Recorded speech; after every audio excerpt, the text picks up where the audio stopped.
this day for us to remember that Christ was born on this earth. As a human being, he came on this earth. And the task that was before him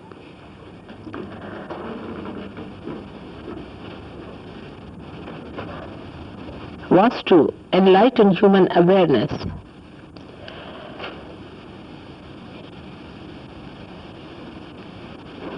with the sense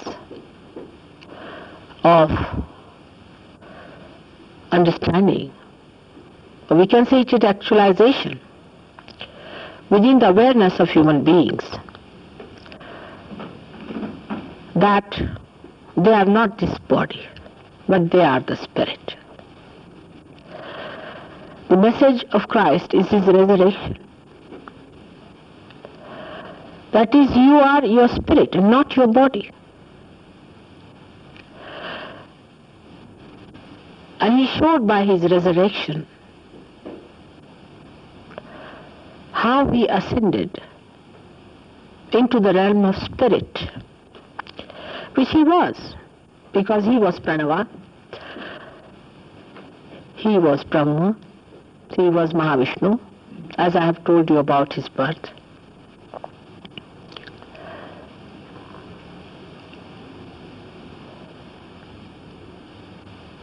And when he came on this earth, in a body,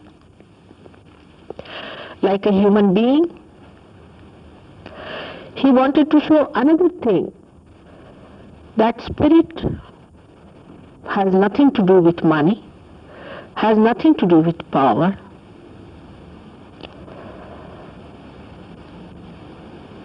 It is all powerful, all pervading, but is born in a stable.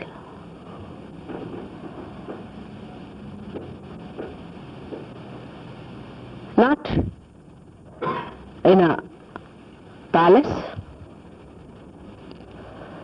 or to a king, but he was born to a very ordinary person, a carpenter.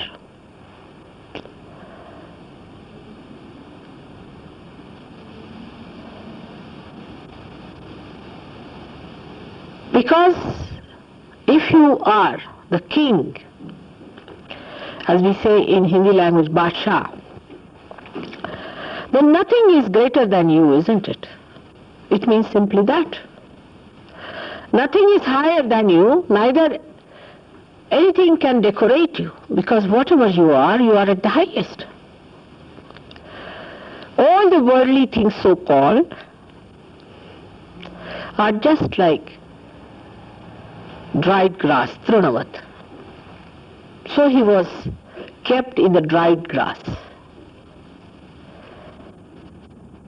To many it makes very unhappy, and they feel very sorry that Christ, the one who came to save us, was kept under such conditions, and why not God provided him with something better? But to such people it does not matter whether you are lying in the dried grass or in the stable or in the palaces. Everything is just the same, for it does not touch them. They are so detached and they are completely in joy. They are the masters of themselves. Nothing can master them. No matter can master them, no comfort can master them. They are masters of complete comforts within themselves. They have achieved all the comforts within themselves. They are satisfied people. That's why they are kings. They are called as kings, not those kings who run after things, or those kings who seek comforts in life. I mean, if you have comforts, well and good. If you don't have, well and good. Makes no difference.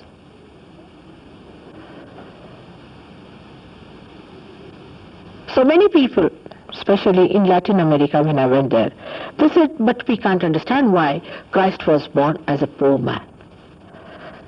This is again the human concept about God is. See, he wants to command God, be born in a king's palace. You cannot order him about. We have our own concepts about God. That why should he be a poor man? Why should he be helpless? He never showed his helplessness. He was much more dynamic than all your kings and all your politicians put together. He was not afraid of anyone. Whatever he had to say, he said it. He was not afraid of crucifixion or any such punishment so-called. It's only the human beings, you see, who have these false ideas about life.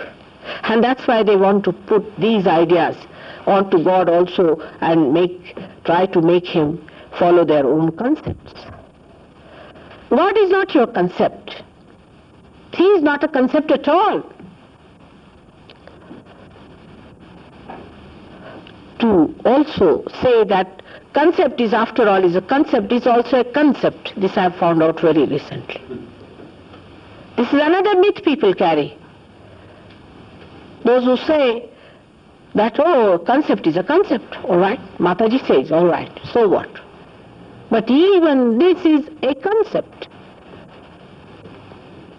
because concept is thought. You have to rise beyond thought, at a higher level, into thoughtless awareness, where you are not in thought, but you are in the center of the thought, in the sense that one thought rises and falls, and there's a place in between, another thought rises and falls. You are in the center of these thoughts. The vilamba, as we call it, the time where you pause. Then you will understand Christ. He was here, partly of course to save us, because he had many aspects, I should say. Not only to save human beings, he came on this earth. There were many more aspects. This is also human beings have a demand, you see, that they must be saved. Why? One should, from God's angle if you see, why should they be saved, all of them? What have they done for God? How can you demand, God, that you must save us? Can you? You cannot ask for that.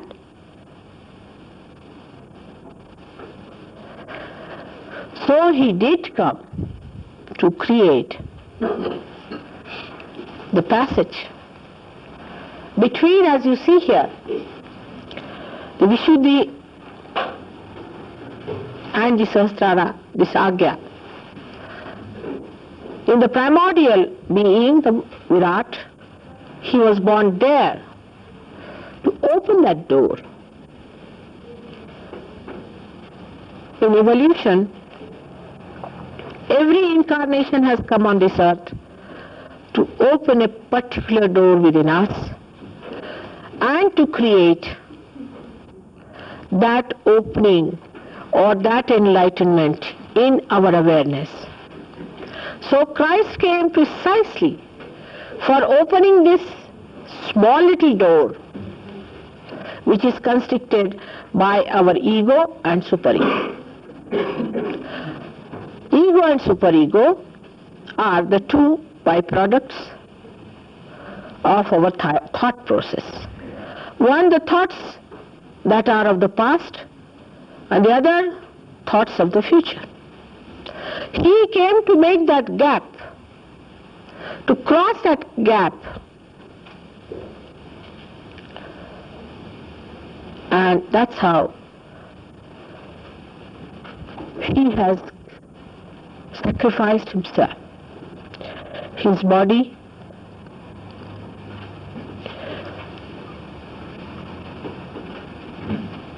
for you it is a very big thing of remorse and repentance. But for such people, it is not. It's a play. They have to play a certain role. That's why I do not understand why do you show him to be such a lanky-panky, miserable creature. He was never miserable. Such people can never be miserable as you are. This is another concept of man, that he should be lanky, panky, tally, skinny, starved, bones coming out. Count them one by one. Horrible, I tell you. From his childhood to his death, he was jolly person. He was happiness. He was joy. To make you all happy, to give you the light of happiness by enlightening your source of joy, that is your spirit in your heart, that he came on this earth, not only to save you, first to give you happiness, to give you joy. Because human beings in their ignorance and in this tomfoolery are unnecessarily beating themselves and destroying themselves. When nobody asked you to go to pubs to get into trouble, nobody has asked you to go to races and become bankrupt. Nobody has asked you to go to horrible gurus and get into troubles. But you seek your destruction morning till evening. Then he comes there, like a morning flower, to make you happy. First, to make you happy, to give you joy. You see, any child, at least I know myself, I don't know about the funny people here. I mean, for them flowers also look like thorns. I mean, I don't know how they manage that stuff. But you see a child anywhere, any child, such a joy-giving thing it is. And this is the child of the divine that comes on this earth as a child. It's the most joy-giving thing. And that's why Christmas for all of us, for the whole universe, should be a festival of great joy. For he brought light for us, by which you can see that there is someone called as God, there is someone who is going to remove this ignorance. This was the first beginning.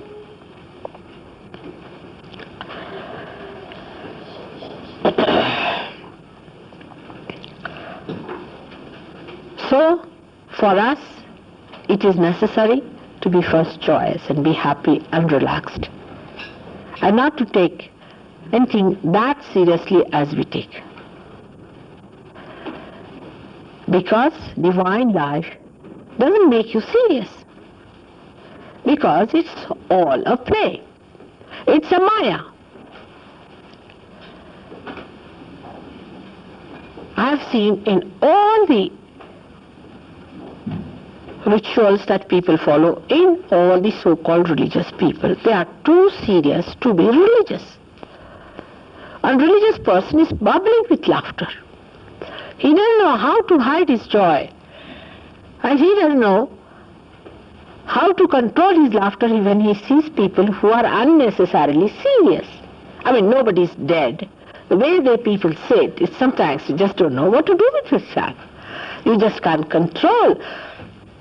So there's nothing in this world for a person like Christ to feel sad about. And if you really believe in him, then please first of all give up this silly sadness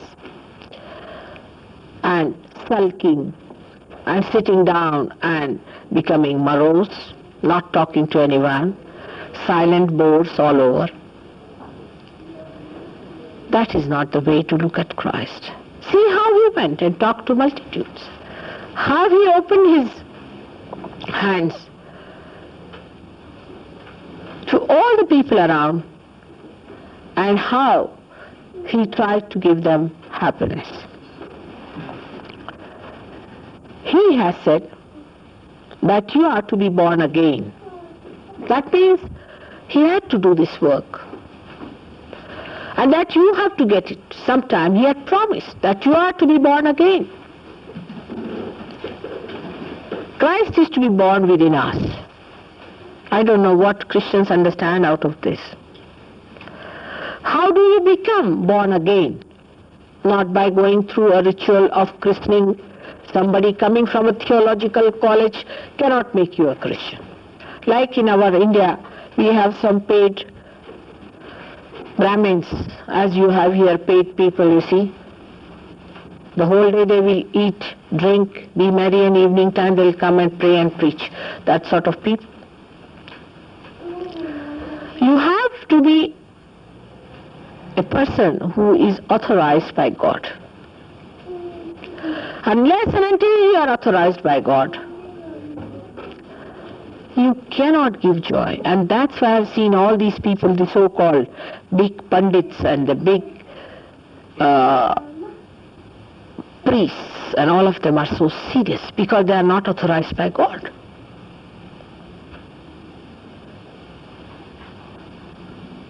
Even on a Christmas day, anybody who comes from a village may think there's a funeral going on. And after the funeral, they go home. How do you celebrate? With a champagne. And after the funeral also, real funeral also, they'll celebrate, I don't know why, but they take champagne.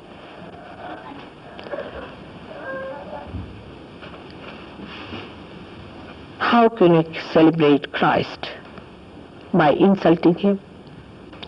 He came to enlighten your awareness because he respected your awareness, the point at which it had reached. But you are trying to put it down. Is this the way to understand him? And he has promised that you are to be baptized, you are to be born again. And now in Sahaja Yoga, this promise is being fulfilled.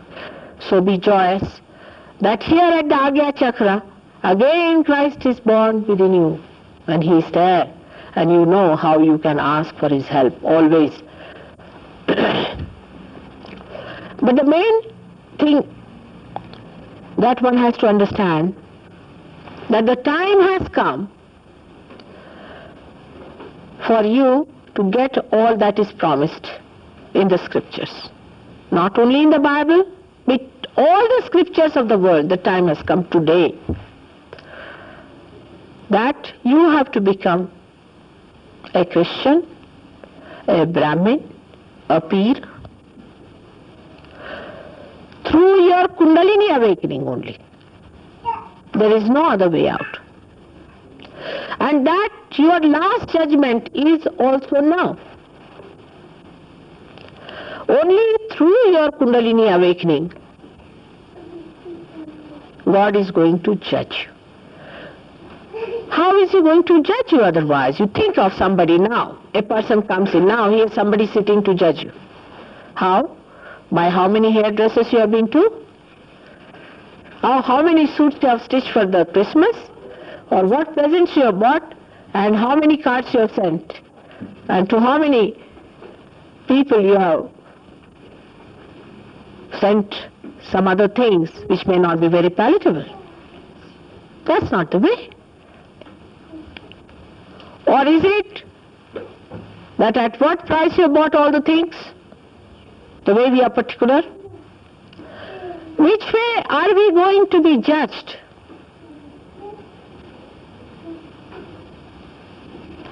By God.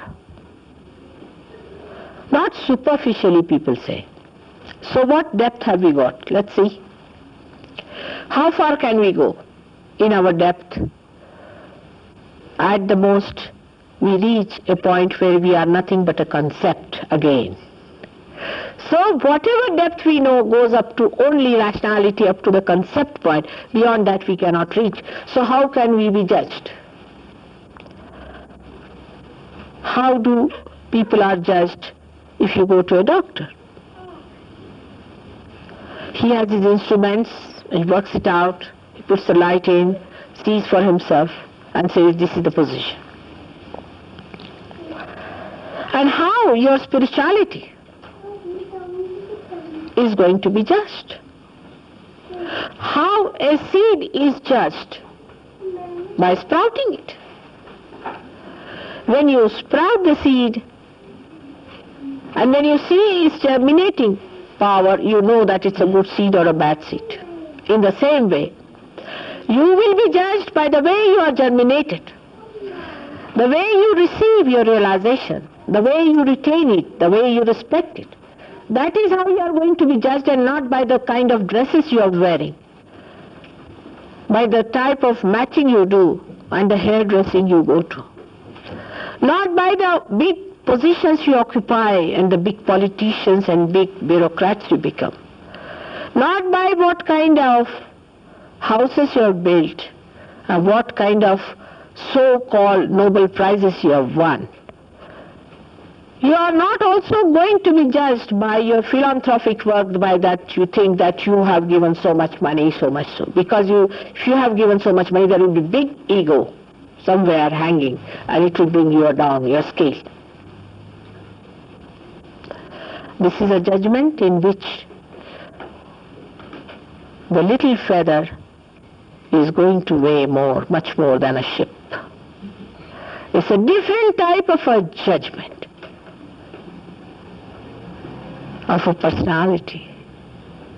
You can see how Christ was judged by human beings and how he was judged by God. He came and lived in the dried straw like a feather. His mother never felt his discomfort.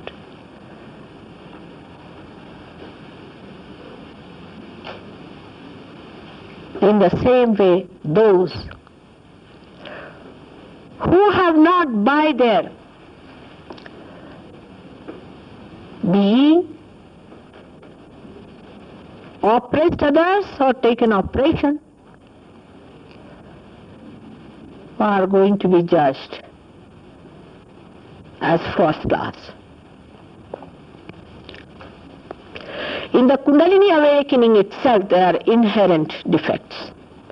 Inherently, the Kundalini has some defects because of your previous karmas. Because what you have been doing in this lifetime. Because the things that you have accepted as reality, which is just a concept. Because when you have not known the absolute, whatever you will be doing, there will be a little of ignorance with it. Whatever you have done in darkness will have a particle of darkness in it. So without knowing realization, if you are propagated, oh, we are great saints, this, that, you will have no chance. If you think you are a very divine personality and you are already a realized soul, no chances. All the priests of all the religions will be the last to get realization. Valmiki in his Ramayana has very clearly said, a very interesting story is there, that a dog was asked, what do you want to be in your next life? So he told, make me anything but don't make me a Mathadish. A person, Mathadish is a person like a priesthood. So make me everything but not a priest anywhere. Just imagine a dog having that wisdom.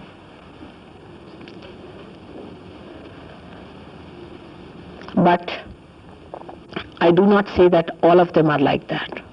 There may be some who are really genuine, some may be really realized people, may be authorized by God. But I'm sure they are not accepted by the multitude. I'm sure of that. Because I've seen your history and all that. I've seen all such people have been discarded and have been tortured. But now the time has come to judge the right and the wrong. You cannot crucify anymore. You cannot. Everyone is going to be judged through Kundalini awakening. Now, we should know there are three categories of human beings.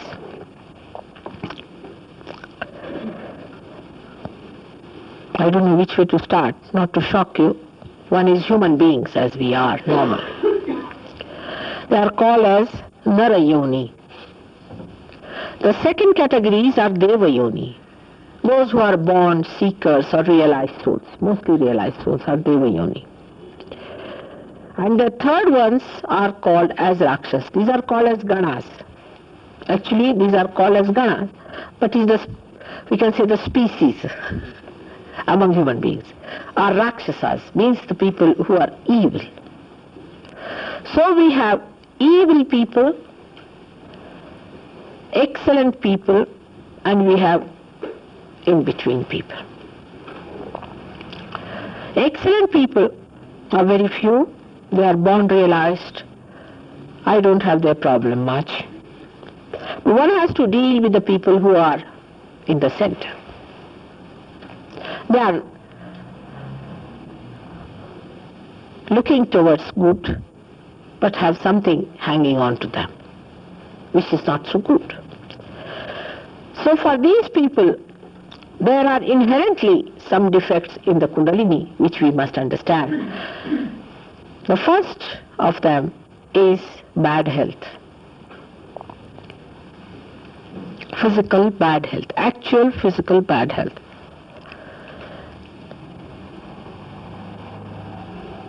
In this country especially, people suffer from too much of cold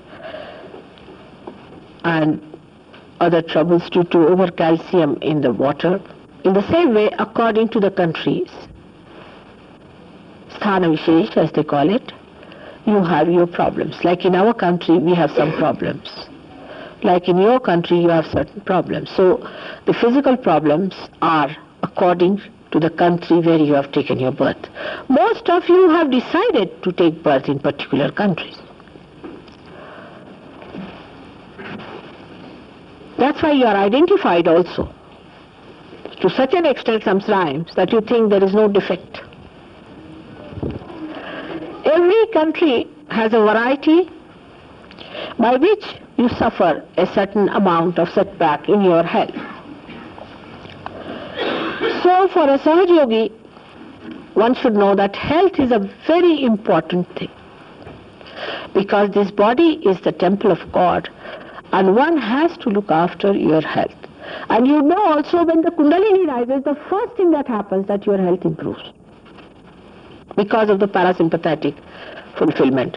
Because parasympathetic gives you enlightenment, which flows into sympathetic, and your health improves. I will not tell about it very elaborately today because time is short, but if you read I would say I haven't yet written much, but if you listen to my lectures and some of them which are written down, you will know how Kundalini helps to cure most of the diseases except for which are being tampered by human elements. Like a kidney trouble now has been cured by Sahaja Yoga, no doubt. We can cure kidney trouble. But a person who has been on the machine, we've tried, cannot be cured. We can give him longevity, but he cannot be cured. But to cure people is not your job at all, by any chance. You must remember this. No Sahaja Yogi should take to curing people. They can use my photograph, but not to take to curing, because it means you are a big philanthropic personality. I have seen people who have been curing get into such a mania of curing that they forget that they are also catching something and they are also getting some troubles, and they never cure themselves. Ultimately, I find they get out of Sahaja Yoga. But with the photograph, you can cure people. Do not think that it is your duty, that you are a great sort of what you call a benefactor. physical benefactor. No, you are not. You are a spiritual benefactor, but as a byproduct, the body of the person improves, because if Christ has to be awakened, if God has to come in this body, then this body is to be cleansed. It is done by Kundalini. But it does not have a separate work like hospitals. I have known people who went so mad with their power of curing that they started visiting regularly the hospitals. And they ended up in the hospital only. They would not even come to programs. They would not even come and see me. So this is one of the greatest hurdles you have got, is the vyadhi, is the bodily ailments. And the bodily element also should not take you down too much. If we have some problem, forget it. Gradually it will improve. With some people it takes time to get all right. But the main thing is to get to your spirit. So do not always say, Mother, cure me, cure me, cure me. But just say, Mother, give me the spiritual life, and you will be cured automatically.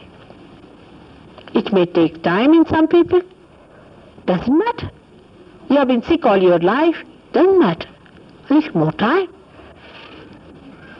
And also follow the methods which we have told about different diseases, especially liver in this country, colds, and gout and all these troubles. We have remedies for all this. Diabetes, we have. But work it out as a duty towards your body, towards the temple. But that should not be the end of your life. That's a very little part. I mean, it would be something like cleaning the whole place, and then you get out of it. So why did you clean? Like I've seen here people, you see. When we were in Oxted, I was surprised. You see, everybody used to polish everything, and everything was lawn was done very well, and everything cleaned very well, and not even a rat would enter their houses. For months together, I never saw any person getting in, only getting out. And they were so particular. Husband, wife, so particular about cleanliness, neatness, everything. And the both of them would never even talk to each other. I have seen that.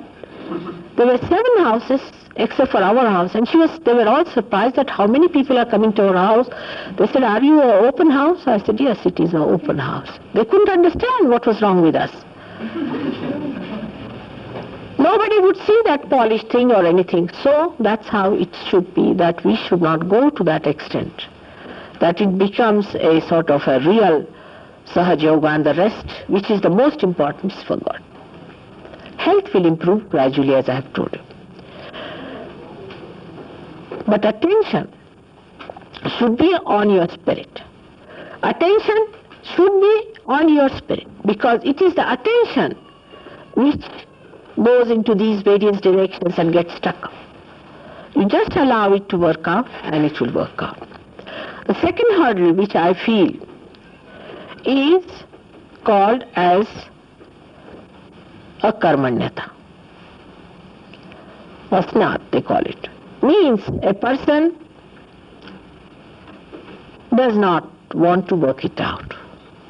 Of course, those people who are useless, who do not want to have realization, forget about them. But even after getting realization, it's an innate problem with people that they do not want to work it out. They are lazy.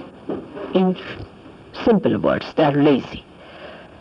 That is very much in this country, surprisingly. I mean, the other day I saw a picture where how from your country people went to Germany and blasted a complete machinery and a complete factory of that machinery which was sending pilotless bombs.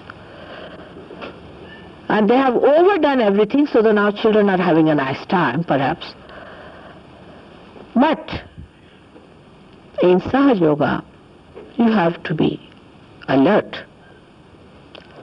This is what exactly happens in Sahaja Yoga when people come here. They get their realization, they feel the cool breeze, and it's lost again. The reason is they do not want to work it out. This is another danger, akarmanyata. Then when it is lost, after 1 year they will come back, Mother, we don't believe in it, but I have got some pain in the stomach, will you cure me? Instead of you becoming so equipped with all the powers that you have, you become another useless person coming here just to take my time. These powers are all within you. This is your property. This is the property of your spirit which is there inside, which is about to manifest, but because of certain hurdles that you accept that it does not. This is akarmanyata, we can say, which is not working it out, not knowing about it, not understanding it, what is Sahaja Yoga is, how to manipulate this, what are these vibrations are, how it works out. People just say, oh, it's too much. Because they don't want to face the reality. Because as soon as your Kundalini comes up, as soon as the light comes in, before the eyes are closed, you see, suddenly the light comes in. You don't want to open your eyes. Because too much we have been sleeping. Even if you open your eyes a little bit, oh God, we don't want to face the light.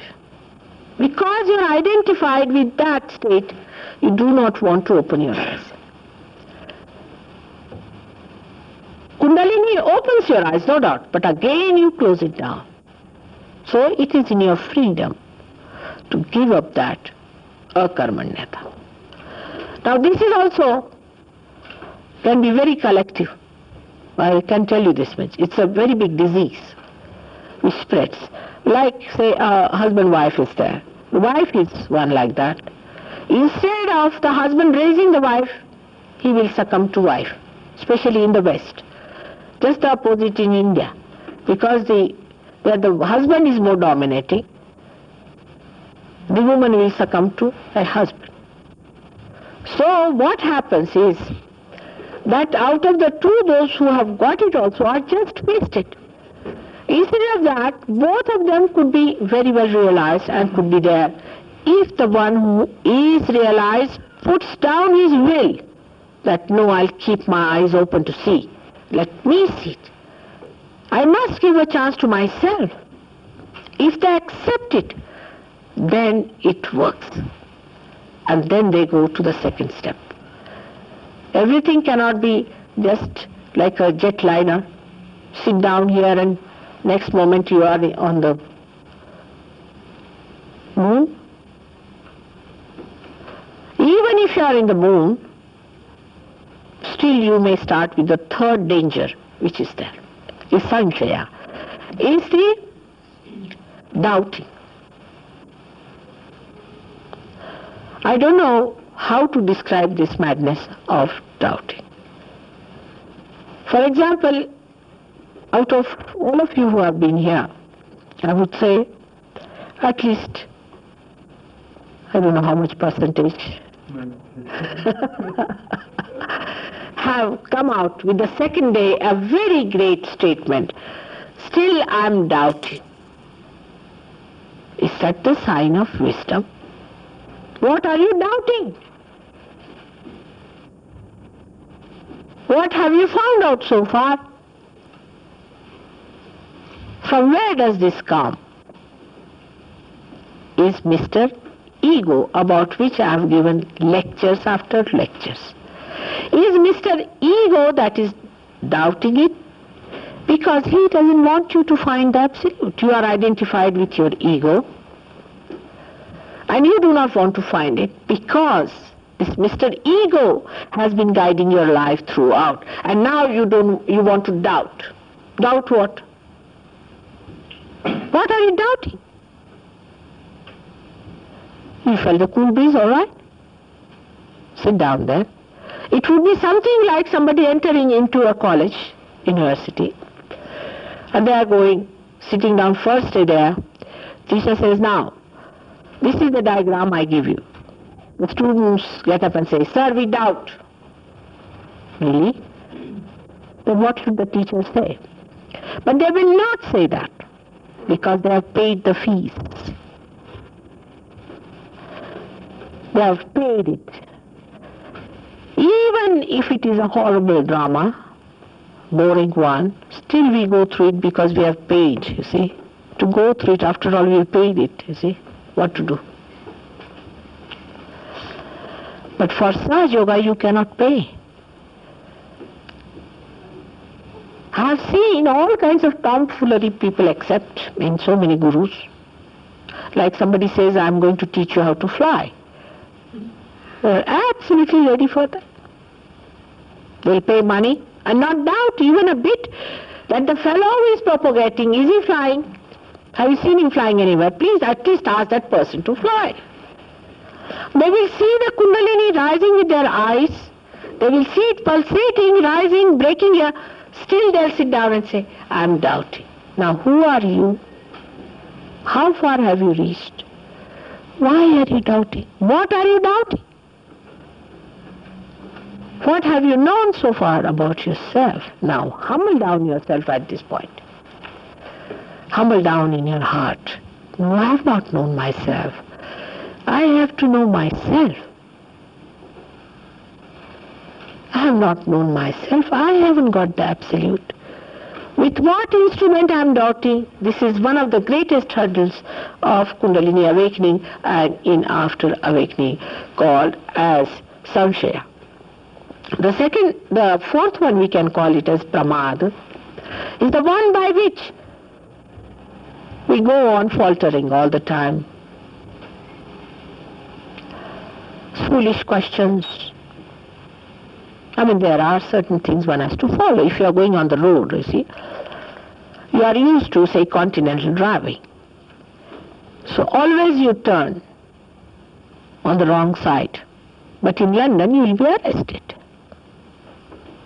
In the same way, so far you have been doing continental driving.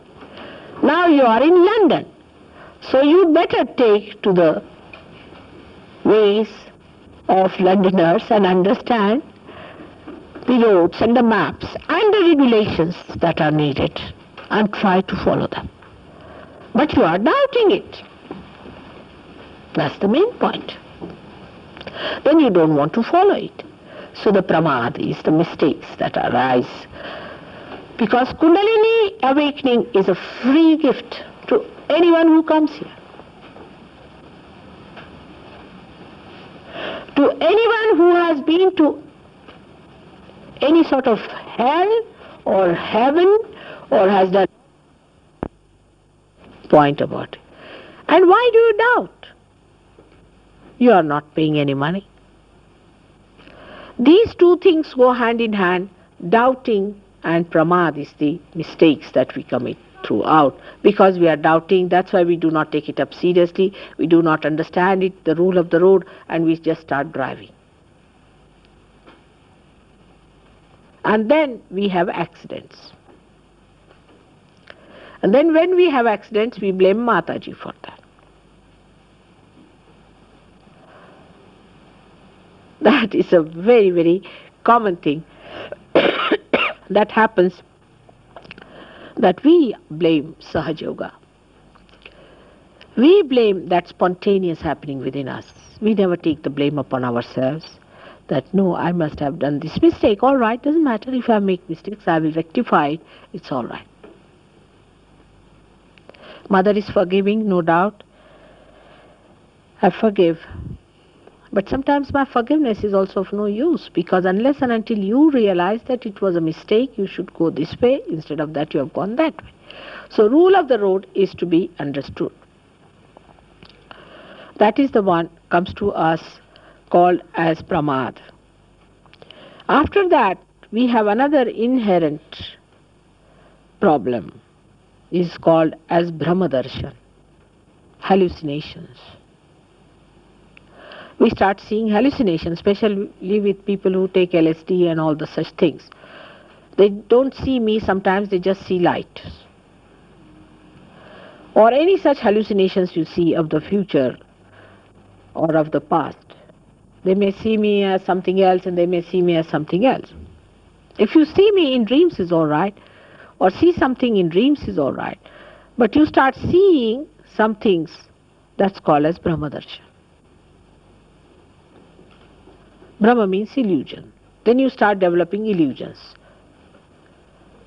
But the worst part of it is that people start telling lies about it. I know about everyone. And when this Brahmadarshan starts, it's the most dangerous thing about vibrations also. Some people are absolutely cocksure about themselves. I see that. And they'll tell all the world, you see, they'll dominate everybody saying that the vibrations of this is not good, the vibrations of that is not good, while they have no mastery over it. Now, if I somehow or other, see, I have to be very careful, I can't talk like a teacher, so I somehow or other say that, all right, you give yourself a bandhan, and now you put your hands towards me and see for yourself and all that. If they, by any chance, know that I've found out that they are lying, then they are finished. I must keep up their falsehood, everything in me. In by chance, you see, I'm very careful though, because I know they are always on a slippery ground. So even if I mention in a way that is not so blunt or anything, still it might happen. But one must know that it is for our good, that we have to stick on to the truth, and we should not be led away by our own ideas about ourselves.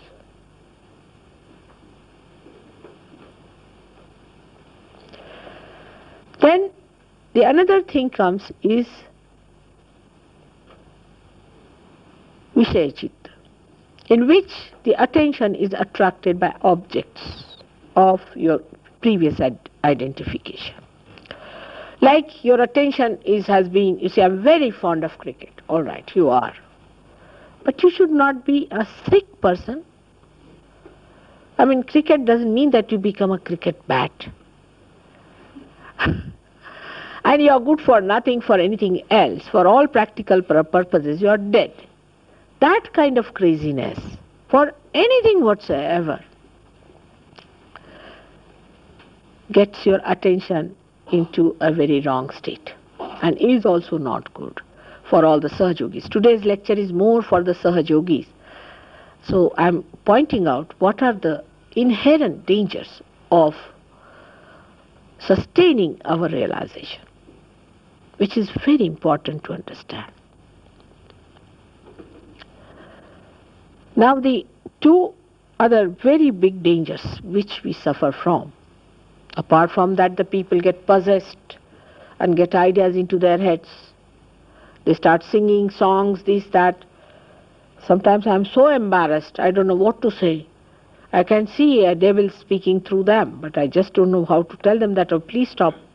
Even praising me, I know what it is. But they'll just come up and say, Mother, we want to sing a song to you.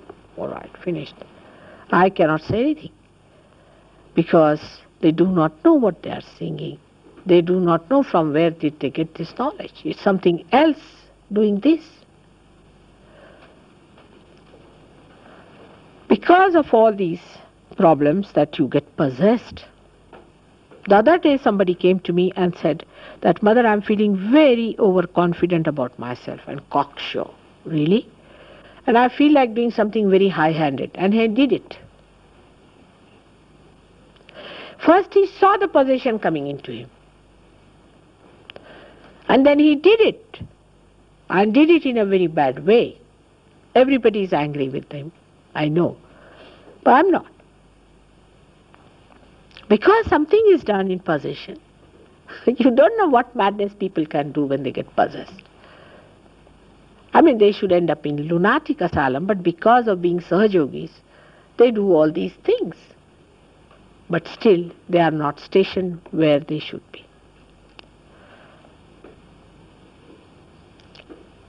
Then there are two more stages in which a kundalini which rises also falls down. This is an inherent danger in a person. Many people have asked me that, Mother, if we get realization, does it stay? It does stay, part of it. Sometimes it is very thin part of it. Sometimes the whole thing is sucked back. It is sucked back. If so, then you will say, then we start doubting. Where is it written that you will be lifted up and put into something great, whatever may be your problems? Is it possible? Even from here, if I have to go to India, I have to get inoculations and vaccinations, I have to get my passport, go through an interview. While if you have to enter into the kingdom of God, then you are going to be judged. Not only judged, but even when supposing you give a grace mark and all that, and a person is allowed to sort of get into the plane, maybe that they may ask you to get down. Is possible. And that happens with some people, that the kundalini falls out. It is a very, very dangerous sign. It comes through many problems like gurus and going to wrong places, also going to spirits and doing all black magic, and also bowing before people who are not incarnations, worshipping wrong type of deities, and also doing mad rituals, fasting at wrong times and not understanding the science of fasting and of ritualism and chakras and the connection, a complete synthesis of Sahaja Yoga. And it falls down. In some people you have seen that kundalini rises and immediately falls down. It's a very, very dangerous thing, which really is very troublesome also. But still one can fix it up. Last danger that we have, which one should know, that you start feeling that you have become God or some like an incarnation or something. This is the biggest danger. And then you start taking law into your own hands and start rebuking others or doing all kinds of high-handed business, or getting over self-satisfied with yourself. This is a very big danger. Humility is the only way to know that there's an ocean before you.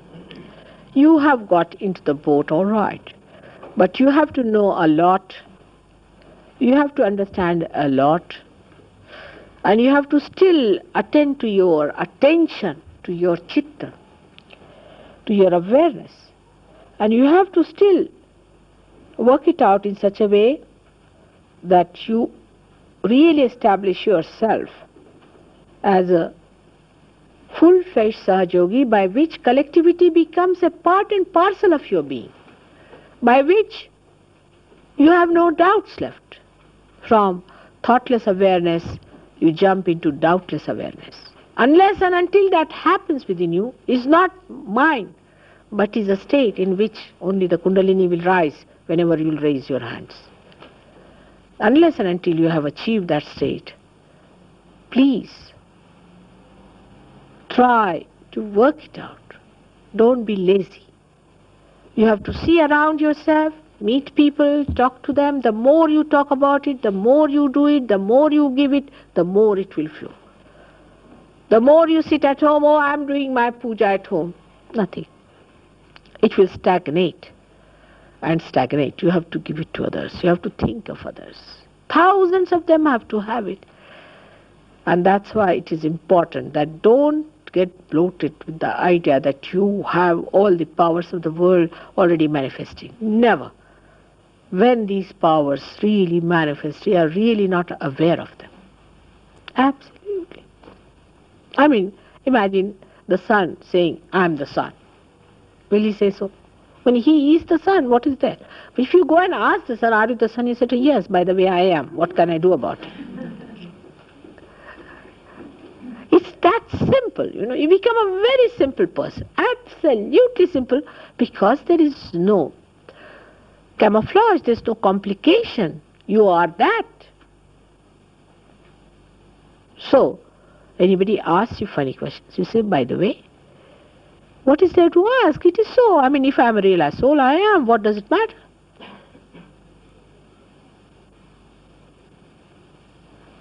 With this understanding, we have to go to Sahaja Yoga, which I must say I am surprised how it is working miraculously. And it is working out. But it is you who can settle it within yourself. Now, among you, some are only on the periphery. We keep them on the periphery also, that you know very well. Some of them come in the center. And some are very few who are in the inner circle. All of them are still in a state where they can be thrown out, like a tangent goes out, you see. And then you don't understand why a Sahaja Yogi behaves like that. If you see some Sahaja Yogi behaving like that, going in a tangent, know that you might do the same. So be careful. So today, at this juncture, when we are celebrating the great event of Christ's life, let us know that Christ is born within us, and the Bethlehem is within us. You don't have to go to Bethlehem, it's within us. He is there, and we have to look after it. It's still a child. You have to respect it, and you have to look after it. So the light really grows, and people know that you are realized souls. Nobody will doubt that you are not. May God bless you all.